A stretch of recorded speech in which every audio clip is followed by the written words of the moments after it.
Hi, everybody. Good evening. Welcome to Evoke Therapy Program's broadcast. Today is Monday, September 23rd, and I'm Dr. Brad Reedy. I wanted to take a little time tonight and slow down and talk about our intensives. I mention it each and every time at the end of our broadcast, but I wanted to take some time to unravel it for you. I think the name can be intimidating. I think intensives can be overwhelming. In fact, we've considered offering it under a different name because I think that that name could scare people off. But it's something that I'm passionate about talking about. If you've read my book, The Journey of the Heroic Parent, then you've seen, or excuse me, then you've read about my experience in going to it and how transformative it was for me. Since that time in 2010, I've been to at least one intensive every year. I've gone to a couples intensive. I've gone to professional intensives, and it's just something I believe in, something that I've seen make a difference. And while my weekly practice is going to psychotherapy with my own therapist, that's something I'll do. I foresee myself doing for a long time yet to come. These intensive become these moments of kind of recentering or regrounding, or even a more cathartic experience, a more emotional experience. So I'm going to try to take some of the mystery out of it, and hopefully by doing that, I can also take away some of the fear and trepidation that people might have. And I'm going to be passionate about my belief that there are few things that I think that you can do that can help your loved ones struggling with mental health and addiction more. Let me say that again. There are few things that I think you can do that will be more helpful to help your loved ones than attending one of these. I think this is one of the most impactful things. I think years to come from now, it'll be more obvious to treatment programs across the country that getting parents into their own kind of work at this level will make a dramatic difference in terms of the outcomes and the sustainability of the work that gets started in programs like ourselves. So let's explain a little bit what it's about. The word intensive is really supposed to suggest that it is comprehensive, that it's a long period of time, several hours a day where you're spending in therapy. Now, not all of that time will be focused on you.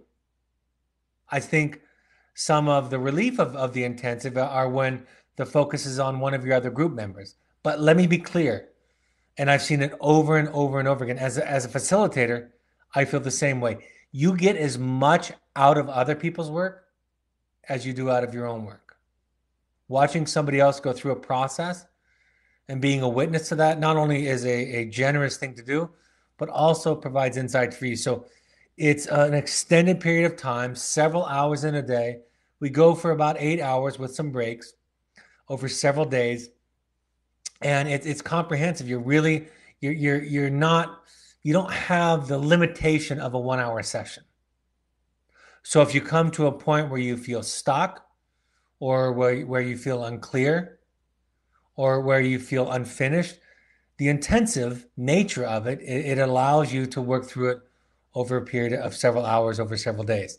It's a several day therapeutic experience using primarily psychodrama and psychoeducation and other experiential activities. So we do some art, we do some other playful or game-like activities to get you to open up. Right? There's meditation and mindfulness training and education. So if you don't have a lot of experience with that, if that's something you're not very familiar with, we give you an introduction to that. And there's more than one kind of idea about mindfulness. I think a lot of people, when they imagine mindfulness, they think about kind of sitting in silence in the lotus position. And while that might be one way of meditation or mindfulness, there are several other ways. There's walking meditation. There's a kind of eating meditation, right? Mindful eating. There are mantras. There are daily readings that you can participate in that get you to focus on a thing. I think that therapy can be called a talking meditation because the idea of therapy is you're talking about what you're thinking, what you're feeling, what's going on in your body and your mind, right? The sensations that you're having physically and emotionally. So therapy in a way is a talking meditation, a talking mindfulness. Like I said at the outset, time is on our side. So while you might have in your therapy session a limited amount of time to go through something. While this is limited, ultimately, you're talking about several days, and you can flush some things out over those several days. I talk always about this idea of thinking about the intensive as a therapy springboard. For those of you that might be new or early to therapy, think of it as a springboard, a launching off point, setting kind of the frame for what your project is, what you have to work on. So for those that are new to therapy, it can be a therapy springboard. For those that have more experience in therapy, when I attended my first therapeutic intensive in 2010, it was not a springboard for me. I had been in individual therapy with that current therapist, the one that I still have now, for 11 years. And I'd been in other therapy or psychotherapeutic processes for many years before that. So, but for me, in fact, I was surprised at how impactful it was. I was surprised that although I had that weekly experience, that I was able to go deeper, to go past some of the intellectualization of things, the defense or the distance that I was keeping with my issues. So the experiential nature of it for me and for the participants that I often facilitate can push past that, can go past that. So think of it as a springboard if you're new, or an accelerator if you have some experience. And I want to underscore that even if you have a significant amount of experience, if you haven't participated in a workshop or an experience like ours, I think you can greatly benefit from it. Again, I always say this when I'm talking to people. This is one of our easiest products for me to sell. I know that sounds maybe a little crass, but I say it that way to make the point because I believe in it. I do it. My wife has been on one. My two older adult children have been on one of their own. We encourage and support financially our administration and our therapists to go on these. Not our own program, but we pay for them to go to other programs like ours. So that's how much I believe in it. Like I said earlier, it's a group process. And for those of you, and I see some of you on here tonight who have participated in one, maybe even two therapeutic intensives, you learn as much from other people. And I feel like at times I'm cheating because I get as much out of watching somebody else's piece of work often as I do my own piece of work. It's emotionally powerful, right? It can be very raw, very tearful, very cathartic. But I want to say this is very important. I think this is one thing that Evoke does very, very well. We ground your work. We ground it in solid clinical theory. So we're not just giving you an emotional experience for the sake of it. We're then spending some time afterwards processing and teaching you and others in the group what it means, how going forward you might wrestle with the issue or work on the issue going forward. So I want to say that that's something I think that we do well. We do very well. I put this on here, creating a dialogue with the therapist, because I think for those of you who enjoy the podcast or the webinar broadcasts or the weekly conversations with your Evoke therapist, I think this is a time to spend some time with an Evoke therapist where you can ask lots of questions. Sometimes I spend times in between our big pieces of work at the intensive where I'll sit and respond to people's questions. Right? During the processing phase after a big piece of work is done, that is a psychodrama is done, then we'll spend time talking, answering, and discussing questions. Tion Dayton is very famous in the psychodrama world. That's I haven't defined that actually. Psychodrama is role playing. It's enrolling people in to serve as characters in your life's history, like your mother, your father. It could be in current day situations like your spouse, your siblings, your children, and then having a dialogue with that person playing a role. So that's what psychodrama, that's the psychodrama that we do. There are other versions of it, right? You can enroll symbols or situations. I've had people in my professional workshops, for example, talk to their job, talk to their shame. So it can be more symbolic, but traditionally it would look like creating an experiential exercise where there's dialogue in interaction with characters, with people playing roles. That might sound a little strange, and it might sound a little bit like therapy psychobabble, but virtually everybody who participates realizes really, really quickly of the power of that kind of therapeutic process. Oftentimes, Theon Dayton says the body needs to lead the mind to the truth. The body needs to speak in its own voice to show rather than tell. So many of us are in our heads. And that's a great place for a lot of us to be. The insight can be developed there, right? Skill and tool development can be stored there. But some of our pain, some of our difficulties, some of our big T and little t trauma is stored more experientially, more in the body, not in the verbal parts of the brain. Some of our trauma happened pre-verbal.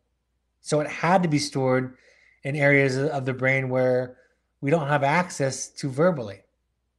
So to go through these exercises, to express oneself physically, to get involved with your whole body, can really help you to get access to things that you couldn't otherwise access orally or verbally. Emma Reedy, our senior staff at the intensive, she also happens to be my adult daughter, adapted this idea from somebody else, but it's hers. And she said, we are wounded in relationships and we heal in relationships. There's this idea that we need to pull ourselves up by our bootstraps, right? We need to snap out of it. We need to figure it out in our mind. But sometimes it's through the experience of creating a role play that we can work it out. Now, it doesn't get fixed. I want to say that at the outset. But what some of these psychodramas or experiential role plays do for you is they help you understand where the wound and where the stuck place is. So I think one of the great takeaways for many people is they realize what their project is. For me, in my very first intensive that I participated in 2010, it was simply to tell the truth to my wife and to others about what I felt and what I needed. And that was not something I was very good at. I was very good, have been very good most of my life at taking care of other people, but not very good at taking care of myself. And have been prone to compromise or sacrifice what I needed, what I wanted, what I felt, so that everybody else could be okay, especially those that are close to me. And that nearly destroyed me. So I found in my later life that I needed to show up and tell the truth, even if it was uncomfortable, even if it led to conflict. Ben Franklin has a famous saying that many of you heard, I'm sure. He said, tell me and I forget, show me and I remember, involve me and I learn. There's a couple of pictures for those of you that are looking at the video version of this, of just examples of exercises, right? This is what it looks like when you're sitting in a room. And again, I know it can seem a little bit strange, and it is for the first time.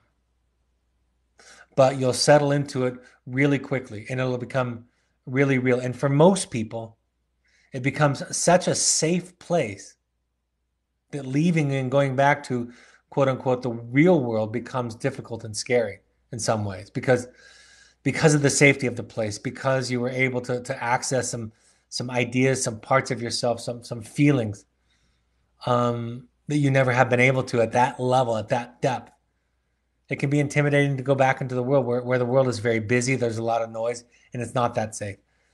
I included this slide on inner child work, and there's a picture for those of you looking at it of two children trapped inside adults that are turned away from each other about inner child work. And there's a great deal of work about inner child work. And again, I don't want to overwhelm you or intimidate you by this. It's merely looking back at the unfelt world of your young self, the unexpressed world of your young self. And don't worry if you think that doesn't exist. Don't worry if you think you're not going to access it. By and large, virtually everybody gets in touch with those aspects of themselves that they've had to get rid of, had to suppress to get along, to make their way, to survive, really. And the more work that I've done, the more I can get in touch with the kind of primal needs that I have that show up in my life today as mental health symptoms. right? I do things in my relationships with my wife, with my children, with friends and colleagues, things I don't like, things I have shame or disgust about, ways that I interact. But as I've done my work, my inner child work, I start to get in touch with the little scared, insecure, sad, powerless child inside of me that is trying to be found, be heard, be seen, trying to protect himself against the potential of getting hurt again. So it sounds very, again, like psychobabble, but it's really just a simple process of just kind of exploring yourself and your history. The first half of the intensive, the Finding You intensive, and I'll talk about the various intensives in just a moment. The first half, we talk primarily about your past, your childhood. There's other things that are talked about, but that's the focus of the first half of the intensive. The second half of the Finding You intensive, we talk about today. What are the challenges today with your children, with your spouse or partner, with your job, with your maybe your parents, maybe friends, maybe it's a life decision that you're struggling to make in life. We talk about that the second half, but we want to ground it. We want to understand where you come from so we can better understand what's at play here. What's the original battlefront, if you will? What makes Evoke, I think, exceptional in the area of intensives, like I said, is it's clinically sophisticated. We're not pop psychology. We would be more inclined to quote Carl Jung than we would Brene Brown, although Brene Brown has some wonderful quotes and some wonderful concepts. But we're really going to ground it in some strong traditional psychological theory. That comes into play too when we talk about what's aftercare for you. What do you need to do going forward? Maybe you need to attend Al-Anon. Maybe you need to hire a therapist. Maybe you need to find a support group. Maybe you need to develop a healthier practice around self-care. And what would that look like? I remember when I came out of mine, I bought a drum set. Because when I was a teen, I played the drums and I gave it up. It can be something unique to you. I want to tell you that the rule is we do this inside at a lodge. We don't do this outside in the wilderness. We have done them outside in the wilderness, but that's not where we do them today. So it's a very comfortable setting. It's all inclusive. All of your food and housing is taken care of. We provide a shuttle to and from the airport.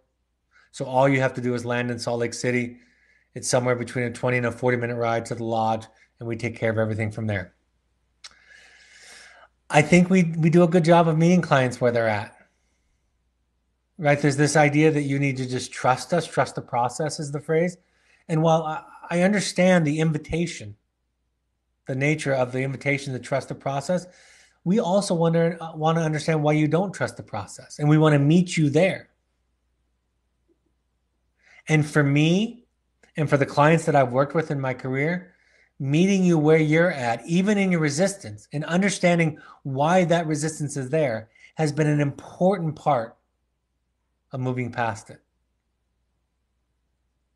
If we just tell you to get past it and to let go, we really, in a way, dishonor some of the big T and small t trauma that you've experienced in your life. We want to understand the defense rather than just confront it and knock it down. We expect you to be substance-free while you're with us. One of the exceptions is we do allow for tobacco. During breaks, you can smoke. We figure that in a 5-day program, to ask somebody to give up cigarettes, for example, they're going to be fighting that battle for the first few days instead of concentrating on the work. So, but we do ask for substances, for recreational substances to be free, which means that if you need a detox because you're addicted to things, then this is not the first step for you. We ask you to check in your cell phones. Now, for some of you, that idea immediately might sound like paradise. For some of you, that might be hard. There are exceptions if there's an emergency, but essentially, we ask you to give us your electronic devices, your cell phones, your iPads, so that you're not communicating with people at home. It's a really immersive experience. For me, that's one of the best parts of it. Because I do have a tendency to take care of other people at my own expense. And so telling everybody I'm going to be out of contact, out of pocket for a handful of days is really relief to me. We have an emergency number. If anybody at home needs to contact you, they can do that. They can call us and we can get a hold of you. We can get you in contact with them. But other than that, we ask everybody in all of our intensives to check in their cell phones and to stay off electronic devices while they're with us. It's a safe environment, right? It's a place where we set up group rules, group expectations. The therapist then supports and facilitates a non-judgmental experience. So you can talk about something completely different from everybody else's experience, and it's just fine. There are 5 intensives that we run at Evoke Therapy programs. I'm going to talk about all of these, but I'll just list them here. Finding you, finding family, finding connection, personal growth workshops, and individual intensive. Let's start off with Finding You. That's our flagship program. That's the one that started it all for us. Right now at Evoke, that means that there are going to be between 5 and 7 individual participants there. So over a 5-day period, really 4.5 days, but it goes over 5 days. Over a 5-day period, the 7 of you, the 5 to 7 of you are going to be working through your family of origin and current day struggles together. You get very close during that process. We prefer no family members to be present. What I mean by that is not spouses or parent and child, but on a case-by-case basis, we do allow for it. But ideally, we would ask family members to come to their own Finding You. If they can do their own work, they feel safe to do it and not inhibited by the other person, that might be the exception. But we're not going to work on dyadic relationships during the process, right? It's going to be you working on you. Any age adults. Now, we've had intensives where we've had ranges from 18 to 60 plus in the same room, maybe even 70. So it really can be any adult. And while that might sound like an incredible range to provide at the same time a therapeutic process for, you really learn from each other. You know, listening to an 18 or a 22-year-old when you're a 50-year-old parent can be very enlightening. You can learn a lot from them. And having the 18-year-old and the 28-year-old get exposed to somebody who's dealing with really some of the same issues that maybe have gone unaddressed for 30 and 40 years in their life can be incredibly powerful. We're talking about trauma, big T and little t trauma. That means it can be as subtle as one of your parents wasn't there for you, or they were anxious and nagging, something as small as that, to something more severe like abuse or death of a loved one. Anything in that range. Stage of life issues, trying to figure out what you're trying to do in your life, with your marriage, with the empty nest, with your career.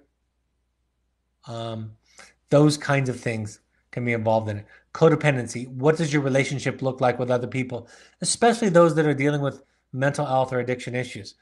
About half of our participants, about half of those that participate are parents of Evoke students. The other half come from all over the country. So it's not focused and geared toward merely Evoke parents. You're really looking for balance in your life and clarity. Again, not everything gets completely resolved, but hopefully we help you. We draw out from you what you need to know to set a course for yourself, to recognize what your project is. If you feel stuck in therapy, that means you're looking for a deeper dive into issues that might be at the heart of today's issues. That's what we're looking at. Why do you have repetitive patterns with your child where you have difficulty with boundaries? Why do you have repetitive issues in relationships over and over again, maybe with your spouse? And where does that come from? Where was the initial misinformation or the initial wound that led to it is contributing to this stuckness?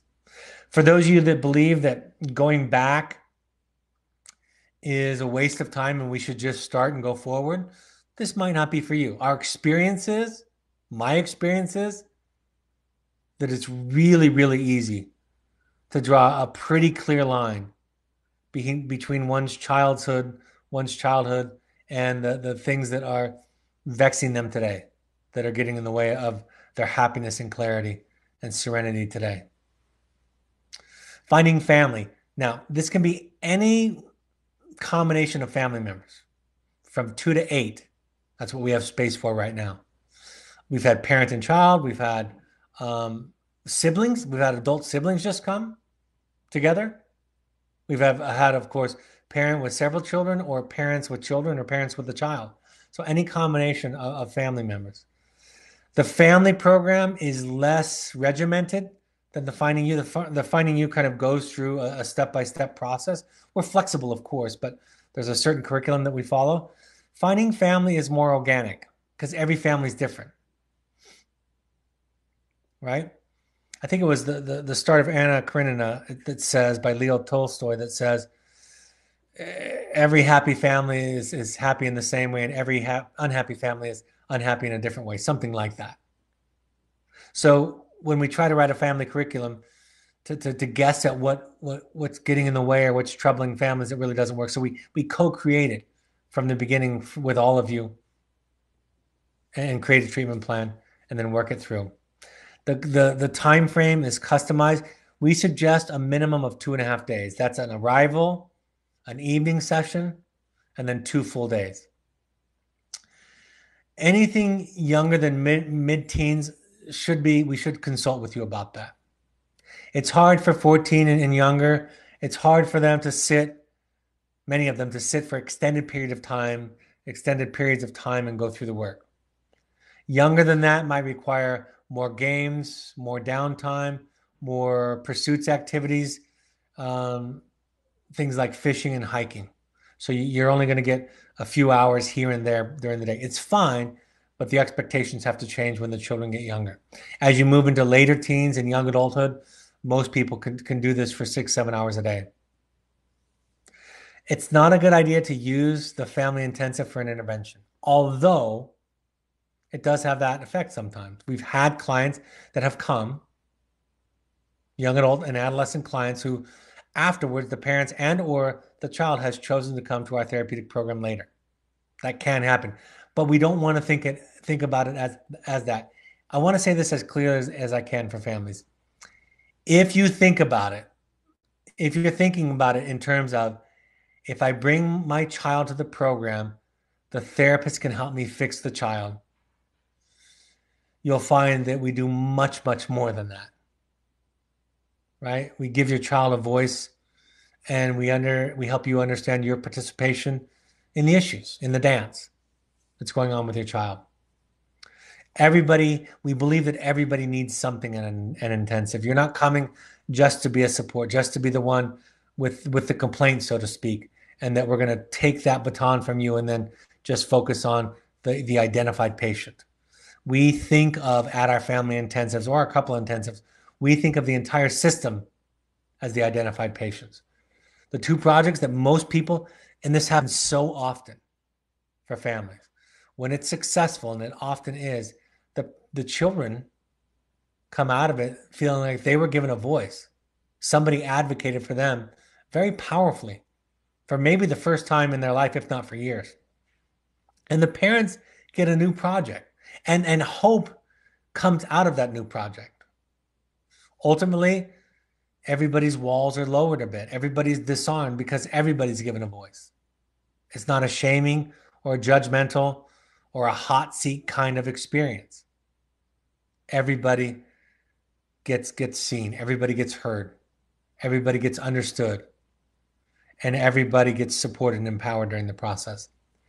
Psychodrama is primary, even in our family intensive, but it often can look more like family therapy, and it can include some of the activities that I mentioned earlier, some of the outdoor activities, if that's better for mid-teens or younger.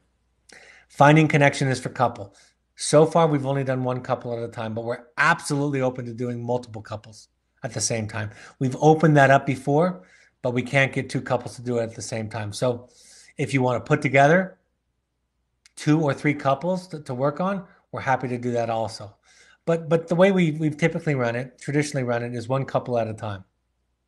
Again, 2.5 day minimum is suggested, The program is catered specifically for the couple.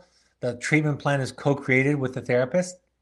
We use psychodrama, exercises, and psychoeducation, and what would look like more like traditional couples therapy with maybe a little bit more emphasis on role playing.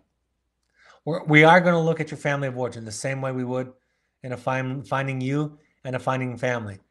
But that's not going to be the bulk of the emphasis, like it might be 50% of the emphasis in finding you. But it's going to be a significant piece. What are each partner's project, right? What are member, each member of the dyad, what's their project? What do they have to work on? And again, we believe that both have something to work on. Skills are going to be the foundation, but the bedrock is going to be a transformative work, coming out of it with a whole new perspective on what it means to be in a couple relationship. We have professional growth workshops for professionals. This is for people that are in the mental health or addiction field. So we run these by invitation. These are reoccurring yearly, but they can also be set up by somebody putting them together. We've had that happen also, where people bring a group together. We do 8 or 9 professionals for these. One of the biggest concerns about the professionals, I think this will be interesting for you non-professionals. One of the biggest questions that they have is about confidentiality. How can I do my personal work in front of people that I mix with professionally? It is an almost perfectly consistent concern of people coming in. I'll tell you this about my own story. When I went to my first intensive in 2010, I became aware, a mutual friend alerted myself and another friend that we were ending up at the same intensive at a program. And we thought that was great and that we would connect on that. But we made sure that we were in separate small groups because this particular program was much larger. So we made sure that we were going to end up in separate small groups. After a half a day or a day or so, when we were on our break and we were visiting with each other, we both said we wish we had been in the same group together. Even to this day, we talk about that. My experience is that I go with a group of men every year that I work with, that I refer to, that refer to us, to me. And my experience is simply this, that once you expose your underbelly and see everybody else's underbelly exposed, you're all the same. We virtually all are the same. While the specific details, the small brushstrokes of our stories are unique and different, we're all dealing with fear and insecurity and grief and sadness, right? Hurt and pain and loss. And once you get to that level, once you strip away everything that protects you from feeling those things and from being those things, it's really easy to connect to somebody and trust increases. The fascinating thing about it is it's not that much different than talking to strangers. And many of the therapists that I've worked with over 7 or 8 years, many of them,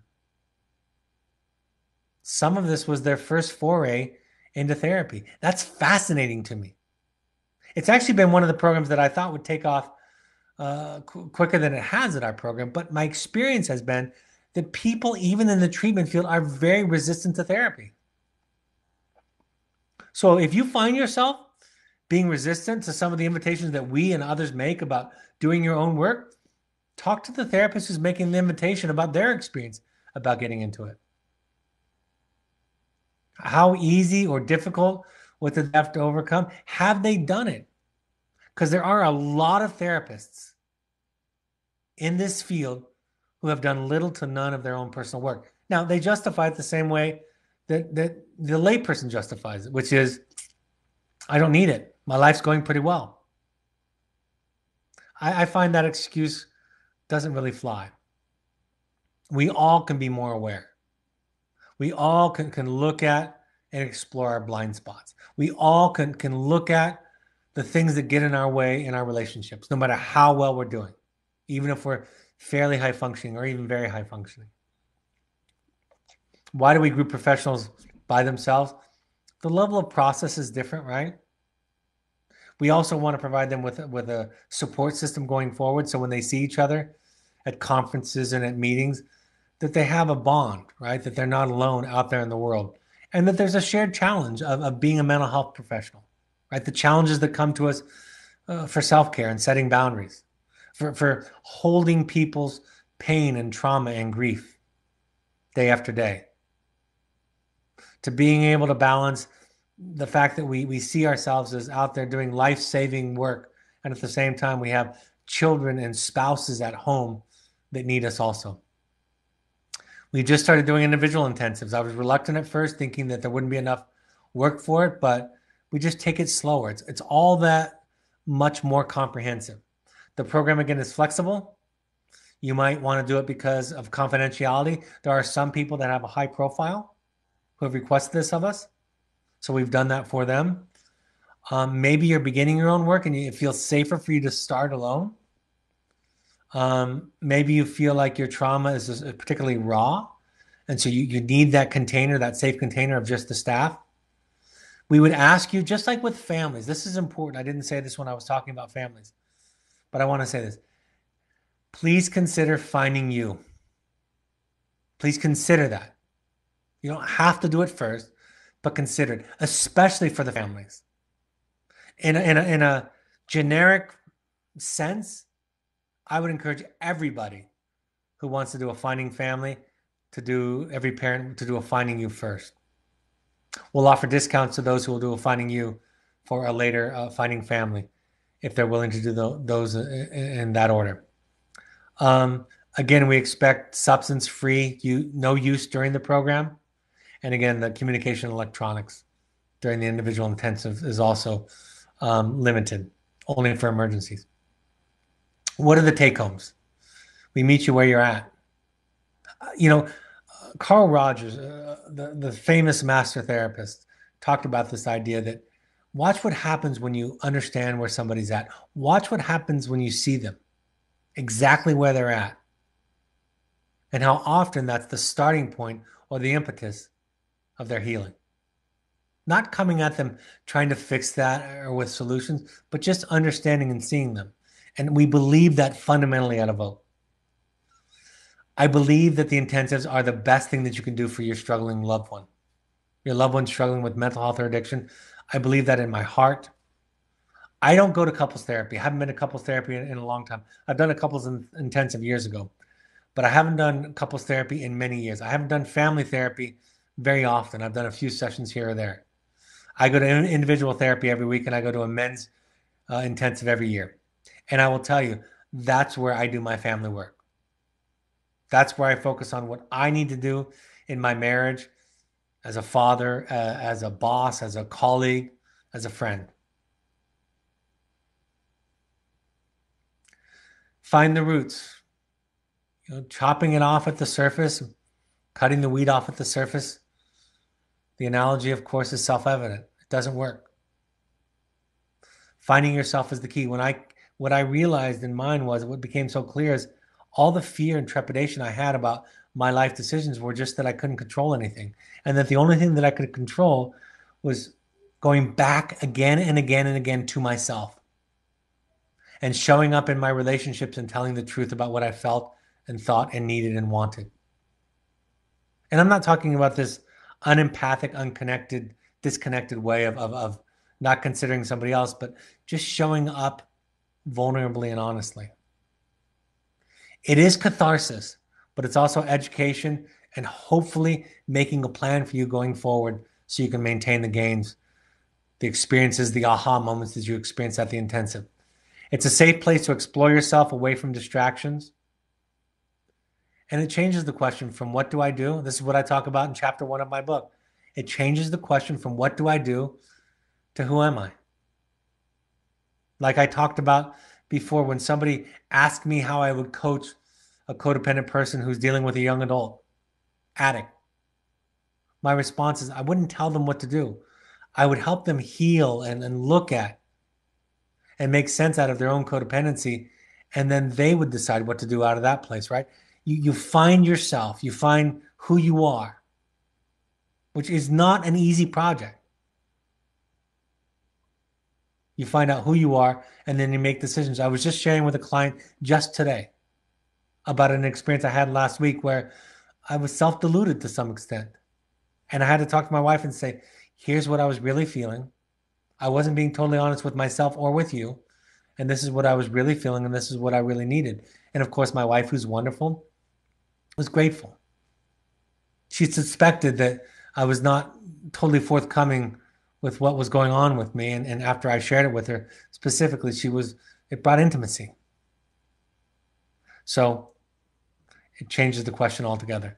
I'm happy to take any comments or any questions. I can also go on to upcoming events and announcements and take questions at the end too.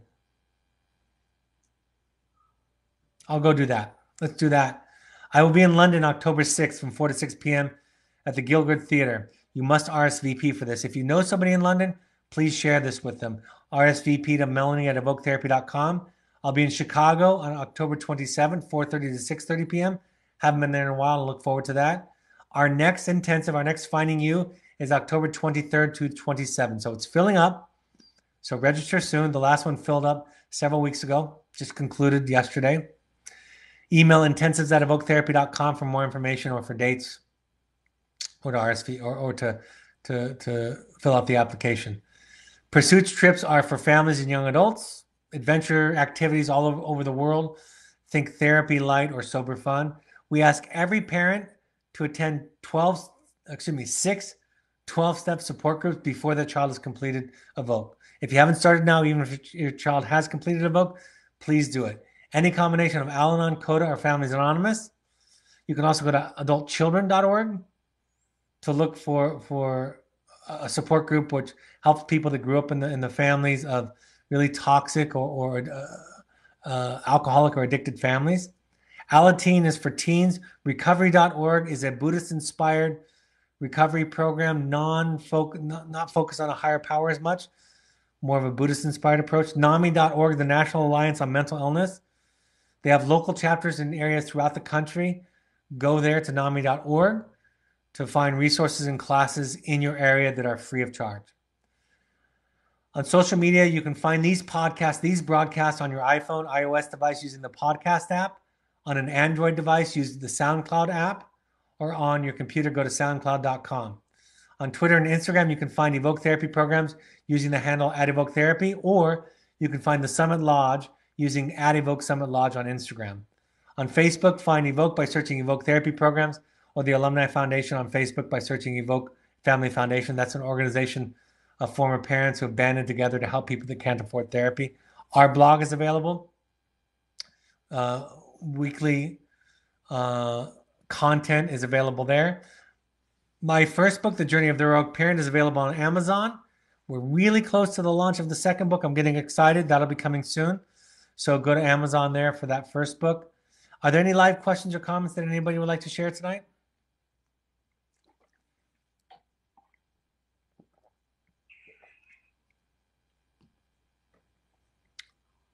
We will be hosting a Finding You 2 again. We've already had a couple. Those are really, really fun. If you've been through the Finding You, you want to reconnect to your work, even come with people that came in your first Finding You.